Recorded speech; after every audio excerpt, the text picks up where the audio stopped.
Akala ko may ibig sabihin ang pag-like mo sa status ko sa Facebook. Nagre-reply ka rin sa Twitter. Akala ko, yun na.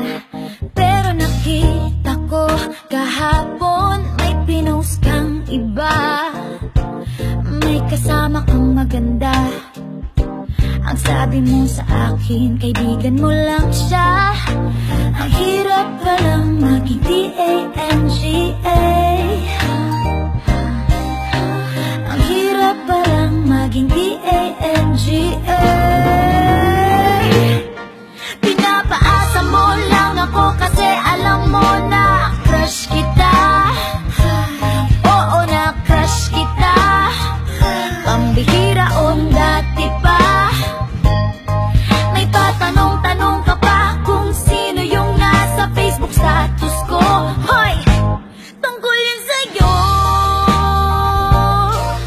Yung sana ako na lang ang girlfriend mo.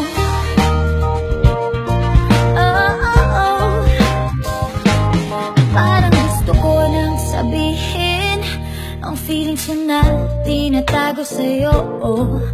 Para na akong pulis, maka-stalker sa profile mo. Ano ba?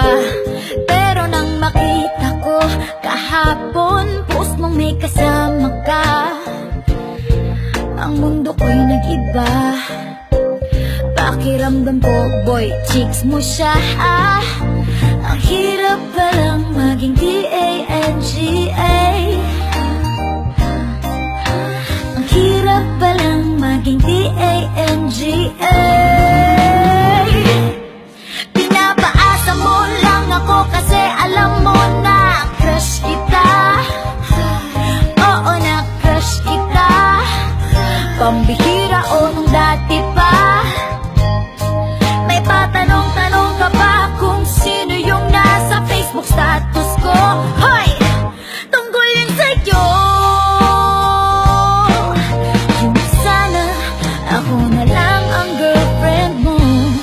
Iniisip ko tuloy, napaaga ba paghihinala kung sa'kin may gusto ka.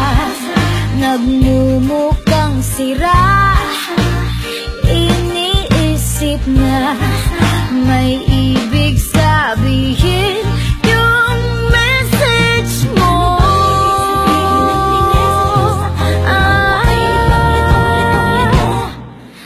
Ang hirap palang maging D-A-N-G-A.